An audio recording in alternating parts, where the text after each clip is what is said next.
Lorena Gómez Méndez, que es de la bibliotecaria del Colegio de Fonseca, aquí cerquita, en la Universidad de Santiago de Compostela, y vamos a ir terminando el proceso. Vale. Por favor. Bueno, ante todo, muchísimas gracias por haberme invitado a hablar aquí. Tengo que decir que estar aquí de pie todavía acrecienta más mi síndrome de la impostora, que va creciendo por momentos después de escuchar todas estas intervenciones. Y vaya por delante que todo lo que voy a comentar aquí no son más que, digamos, las tribulaciones de una bibliotecaria que habla presencialmente o en redes sociales con más personal de biblioteca sobre este y sobre otros temas. Y ojalá tuviésemos una piedra filosofal en el bolsillo o una solución directa. Pero lo que pensamos es que, por lo menos, que esconder la cabeza debajo del ala y fingir, que lo llevamos haciendo bastante tiempo, que la situación derivada de las descargas de Sci-Hub no existe simplemente porque tenemos unos recursos mejor o peor dotados, considero que es una simpleza abrumadora. Y vaya por delante también aquí mi agradecimiento a Usía, que anda por ahí, a Usía Gutiérrez, que me está haciendo una foto en este momento, y a Yarina González Solar, porque las conversaciones con ellas han sido lo más enriquecedoras para tanto mejorar como completar, como ampliar especialmente todas las preguntas y todas las incertidumbres que tenemos sobre esto, ¿no? Bien, en primer lugar, esto va a ser rapidito porque comprendo lo que es el terrible efecto PowerPoint y entonces yo quería avanzar, pero tengo aquí bloqueado. Ah, aquí está, vale. En un primer momento yo solamente, esto va a ser muy breve, esto lo he llamado un aterrizaje en la obtención de documentos. Durante años, los servicios de obtención de documentos en las bibliotecas universitarias, yo trabajo en una biblioteca universitaria, han sido lugares neurálgicos de actividad, radicalmente, ¿no? Radicalmente por varios motivos. Ha cambiado todo esto. Cuando tuvimos restricciones económicas severas y no podíamos hacernos cargo tanto de algunas suscripciones como para pagar los costes de obtención de documentos mediante solicitud a otras bibliotecas, aquella aparentemente incansable actividad fue decreciendo.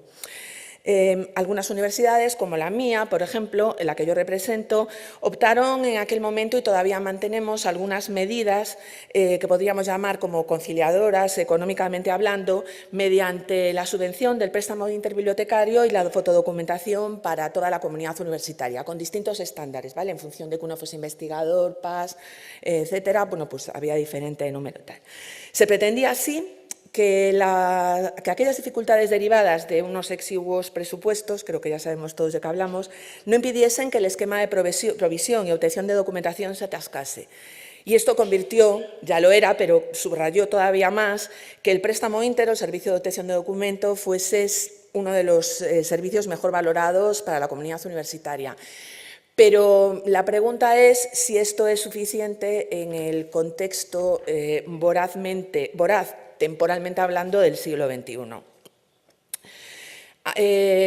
Parece que yo creo que el sistema, el ecosistema aparentemente perfecto de préstamo interbibliotecario presenta algunas dificultades. En primer lugar, digo de préstamo interbibliotecario o SEODE, como queráis, pero vamos, creo que presenta algunas dificultades, como digo. Por un lado, ¿qué y cómo podemos hacer con algunos documentos? Tenemos licencias, efectivamente, aceptadas por las bibliotecas suministradoras, muchas muy restrictivas y poco maneables. Creemos en algún momento que estamos haciendo uso de una especie de Spotify del artículo científico, o sea, como una especie de streaming, no podemos hacer mucho más. Simplemente obtenerlo, pero no podemos hacer mucho más. Y por otro lado, a mi juicio, sigue siendo llamativo que algunos documentos sigan estando excluidos y que siga siendo pasmoso sobre todo el frenazo dado a la evolución y sostenibilidad del libro electrónico, tanto en préstamo como en adquisición. Pero sobre todo, y en todo este contexto, tenemos que pararnos a pensar quién puede realmente acceder a todo este maná informativo, a toda esta ingente información que no para de crecer. ¿Es únicamente una cuestión de poder pagar recursos o poder acceder de alguna manera o hay algo más? ¿Es igual de cómodo ser investigador en India, en España, que en el Reino Unido o en Pakistán, por ejemplo? ¿Es igual de equitativo?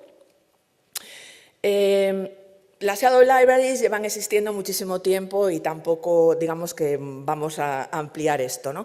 Pero lo que sí es decir que con esta bandera del acceso igualitario surgen ideas revolucionarias que de inmediato tienen éxito y respaldo, especialmente por la sencillez y la comodidad que exhiben. Lo acabamos de ver con la demostración que nos acaba de hacer Pablo.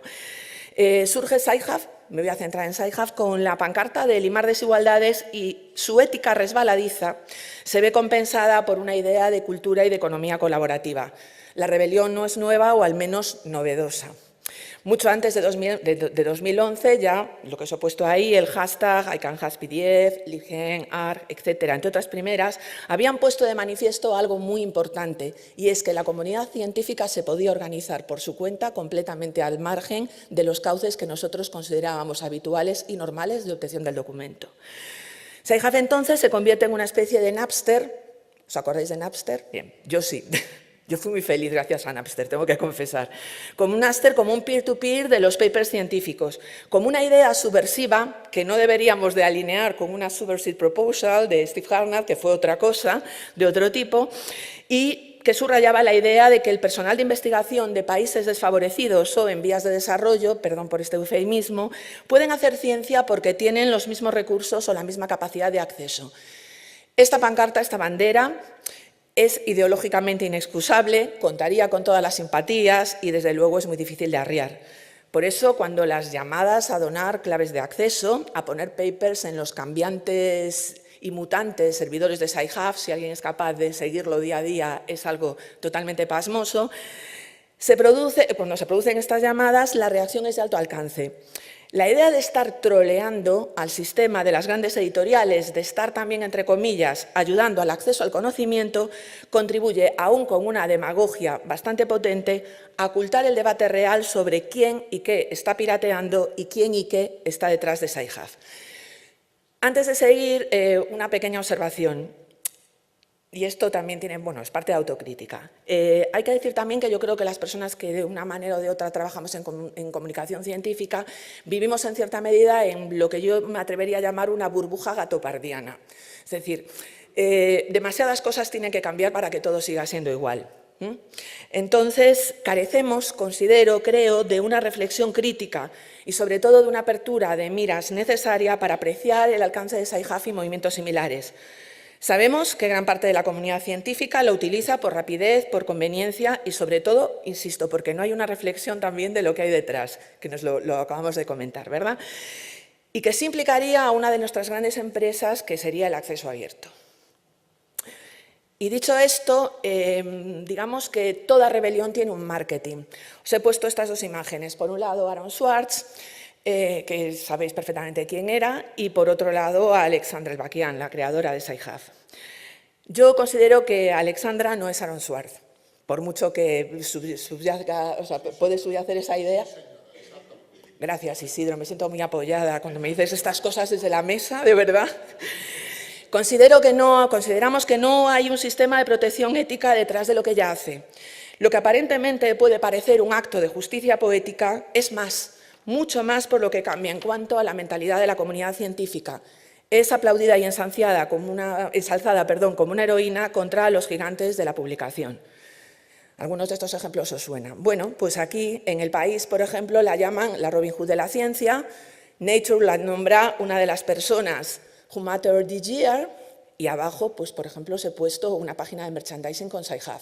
Tengo que decir que todo fue porque un día en la playa me encontré a un señor con una camiseta de Sci-Hub y me quedé loquísima. Dije yo, esto tiene que venderse en algún lado porque no creo que este señor se lo haya hecho. Pues sí, efectivamente, hay tazas también, no las compréis, pero bueno, que digamos que sí que existe.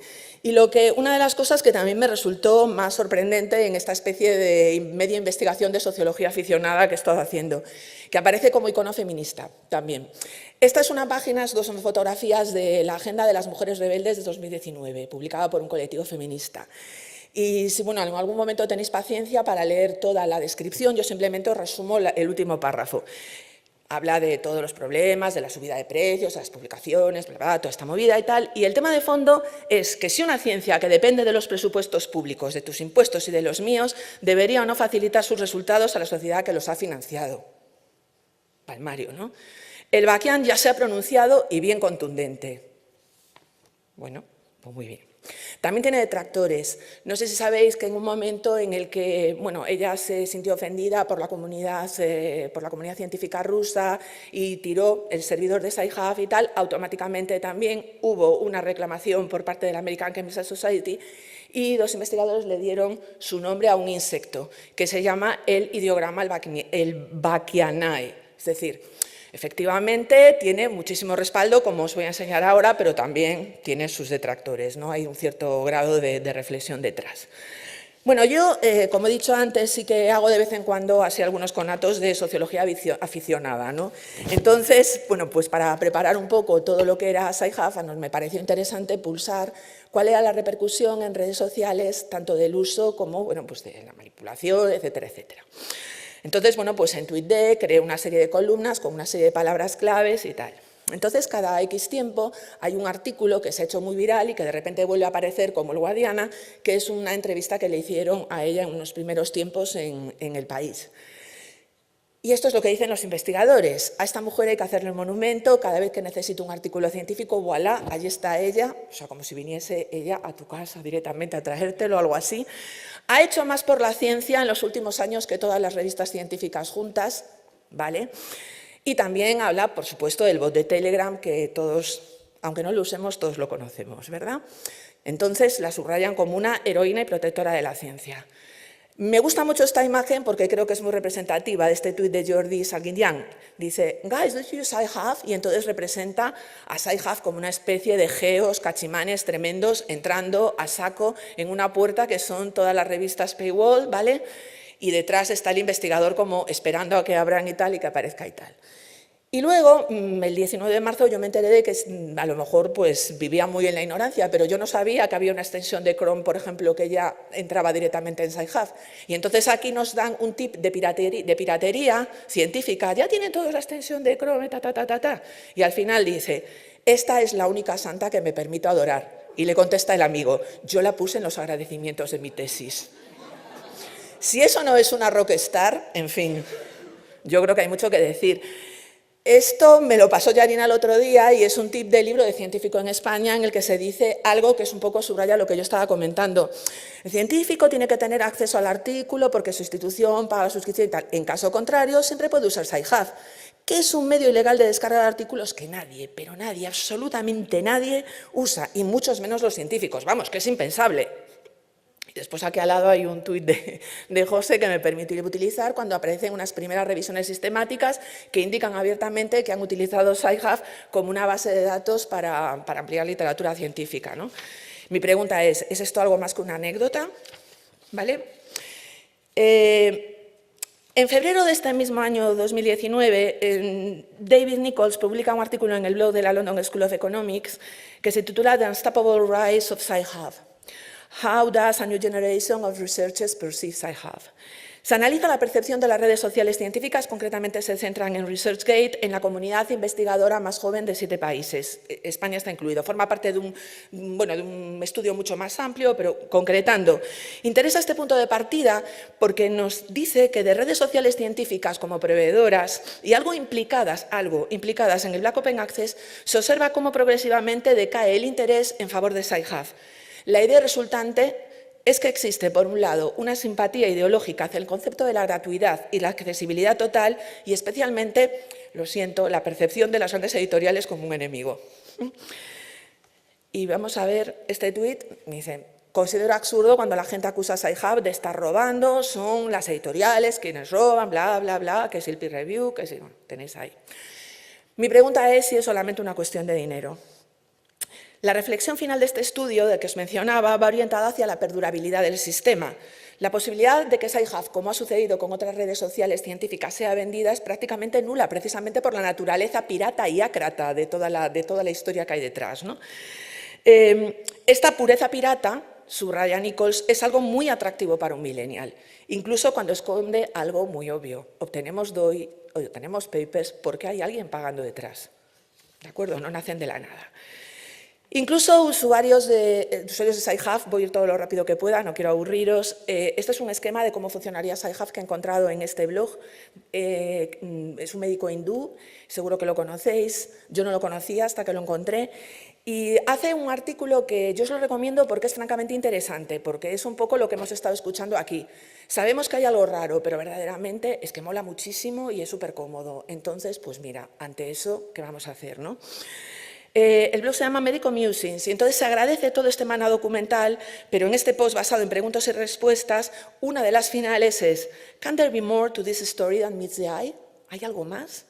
Y dice, bien, efectivamente, esto que propone Sci-Hub es una revolución, pero dice el autor, esta revolución tiene lugar en el ciberespacio, donde hay posiblemente muchos más actores que los que conocemos y donde los datos fluyen en varias direcciones. Entonces, ojo con lo que puede estar pasando ahí. Y en este sentido, sobre la obtención de passwords, hay sospechas también de que Sci-Hub está detrás de algunos ciberataques sufridos por instituciones. En The Scholarly Kitchens leíamos en septiembre del 2018 un post que se llamaba «You think Sci-Hub is just downloading PDFs?» ¿Crees que solamente va de descargarse PDFs? Piénsalo otra vez. Y decían una frase que a mí me pareció totalmente lapidaria, pero muy reveladora de este punto de vista. «They are phishing, they are spamming, they are hacking and password cracking». Es decir, no queda nada por decir, ¿verdad? Andrew Pitts, que es el autor del informe, es demoledor en sus conclusiones y acusa a Sci-Hub de ser una organización de robo y de flujo de datos en las instituciones académicas más prestigiosas del mundo. Expone también las consecuencias de todos esos ataques y las implicaciones en las condiciones de seguridad de las universidades que no bloqueen sus accesos o que se tomen en serio el tema de la ciberseguridad. Aconseja, por tanto, una mayor concienciación en seguridad informática y especialmente que empecemos a reflexionar éticamente sobre el uso de Sci-Hub. En enero de 2019, bueno, este artículo lo conocéis, que es el clásico, ¿no?, de quién está descargando, etcétera, everyone. En enero del 2019, hace poquito, The Lancet publicaba un informe bibliométrico, un poco como respuesta a este clásico, analizando las descargas realizadas de Sci-Hub como contrapartida a esto, como digo, ¿no? No aparece tan claro en este informe de The Lancet que precisamente sean, porque aquí lo que se decía era que aquí descargaba todo el mundo por igual, que se descargaba tanto en Estados Unidos como en India, en Pakistán, etcétera. O sea que aquí nos habíamos convertido todos en una panda de piratas, vamos, sin solución. Sin embargo, lo que dice es algo muy curioso y dice que ya no aparece tan claro, que son los países de ingresos medios los que más descargan. Y entonces en el blog de Cielo leí una nota de Ernesto Espina que me decía, que analizaba lo que yo creo que sí que puede ser un poco el punto más importante de la cuestión. Son países de ingresos medios que muchas veces no están en proyectos colaborativos, que se quedan en una especie de limbo en el acceso a la literatura médica y son en este momento los que más están accediendo. Ahí lo tenéis. Esto sería una imagen un poco donde se despliegan así un poquito las descargas y que bueno, yo considero que es bastante interesante tener en cuenta. Bueno, y ya termino. ¿Qué podemos hacer para enfrentarnos a cualquier tipo de monstruos, sea esto lo que sea? Bueno, hay un artículo que a mí me ha gustado bastante de Charles Oppenheimer y Vaughan Novis, que es una perspectiva bibliotecaria sobre Sci-Hub, y creen que la necesidad, o sea, consideran que la solución está en la comunidad universitaria, no solamente en los bibliotecarios y bibliotecarias, o sea, que no hay que descargar la responsabilidad en ellos, que es un tema de compromiso. Insisten en dos aspectos, bloqueos de acceso y revisión del sistema de comunicación científica, que consideran obsoleto, caro y que no beneficia al investigador, lo cual al final es un boomerang sobre el sistema. En este sentido, María, que anda por ahí, se manifestaba en su blog sobre la adecuación de conocer las necesidades de los usuarios con respecto a las suscripciones e usos de revistas y cómo el uso de Sci-Hub anulaba esa intervención. Tenéis aquí una conversación, hay varias personas que están en la sala y es interesante estos dos aspectos. Primero, en Sci-Hub muchas veces no se recoge el material suplementario. Yo me permito ahí meter un poco de detalle y decir que eso es en cierta medida un troleo a la ciencia. Y después, por otro lado, que a la biblioteca o al servicio de documentación no le permite conocer las necesidades reales, con lo cual también se trolea a la propia biblioteca. Conseguir un documento es muy importante, conseguirlo rápidamente también, pero sobre todo conseguirlo entero, ¿verdad?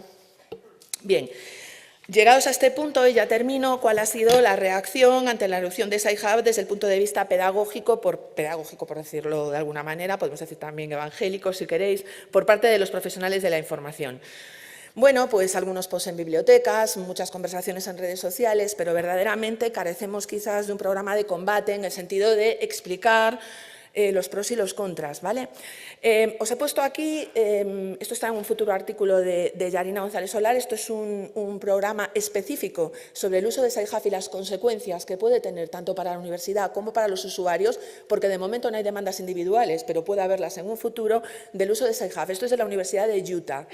Si queréis buscarlo, yo considero que es un programa bastante sensato, bastante equilibrado y bastante interesante, sobre todo porque es muy sincero. Y después he hecho un último apartado que lo he llamado reflexiones a vuela pluma. Primero, el acceso abierto yo considero que es parte de esta necesaria sostenibilidad de la comunicación científica. Desterrar mitos y conceptos, mejorar la viabilidad de los depósitos y su visibilidad, es también parte del trabajo colectivo que las instituciones de investigación necesitan. Potenciar la presencia, el uso y valoración de las publicaciones en OA es una tarea a la que quizás hemos llegado, otra autocrítica, un poco tarde y quizás algo mal. Esto ha fomentado también que leyendo muchas veces en diagonal el acceso abierto se confunda con la gratuidad, no con la independencia y con establecer el depósito de la ciencia del presente y del futuro. La ciencia como valor patrimonial es algo también muy importante. Digamos entonces que esta labor evangélica como bibliotecarias tampoco ha sido precisamente sutil al bombardear, y entendedme bien, handle with care, todo esto que voy a decir ahora, precisamente sutil al bombardear sobre predatory journals. Es importantísimo hablar de revistas depredadoras, pero en parte de la comunidad científica, esto lo digo a título totalmente personal, con conversaciones que he tenido, ha calado un poco la lectura en diagonal. Es decir, el acceso abierto es para ellos muchas veces algo que no tiene, digamos, como mucha sostenibilidad en el sentido de que no es riguroso ni el peer review ni nada, o sea, nada más alejado de la realidad. Pero como hemos cargado tanto las tintas en eso, que es muy importante, insisto, pero tampoco hemos hablado de los grandes beneficios, pues la lectura ha sido un poco esa. Lo que ha calado, bueno, como decía, es que existe también una aristocracia de la publicación en la que no entraría el OA, que consiente y permite publicaciones de menor calado porque su sistema de peer review, como decía, es inexistente o más laxo. Otras cuestiones que imposibilitan una implantación a mayor escala son, entre otros factores, la evaluación de la actividad investigadora, Aneca and Friends, a golpe de publish or perish, o mejor dicho, de publish or perish here, o sea, porque es donde tienes que publicar para tal. Considero que está claro que tenemos que cambiar posiciones y reflexionar sobre este nuevo escenario y ver qué alcance pueden tener en un futuro proyectos tan ambiciosos como Plan S y como Coalitions, ¿vale? Lo que sería más importante, y vuelvo a subrayar esta idea, cambiar la idea en la comunidad científica de la ciencia también como valor patrimonial. Y otra cuestión, ¿sirven de algo los boicots a la industria editorial en este momento? O sea, hemos estado leyendo en los últimos tiempos el Consorcio de California, después Noruega, etcétera, etcétera. Mirad lo que dicen los usuarios. Academies, no todos los académicos, o sea, los investigadores alemanes no saben que existe SciHub. A mí qué me importa, o sea, que a mí me da igual, yo tengo SciHub, yo voy a seguir accediendo, ¿no? Y después aquí esto, cuantas más universidades hagan el boicot, más va a florecer SciHub, lo dicen así de forma además un tanto poética, ¿no? Y luego, de mayor a menor alcance, ¿podrá SciHub sobrevivir si sus proveedores indirectos desaparecen? ¿Qué sucede si David y Goliat cambian papeles y se canibaliza todo el sistema? ¿Qué tienen que cambiar todos los agentes implicados en cuanto a comunicación científica y en recuperación de la información para que SciHub no sea la primera opción? Plataformas editoriales a las que accedemos con dificultad, demasiados clics, acceso tardío, etcétera, etcétera. ¿Seremos capaces, sobre todo, de ahondar en la cuestión ética para que el sistema no sea efímero, sino perdurable? Y bueno, yo tenía que poner esto, vuestro turno, estando Isidro. Muchas gracias.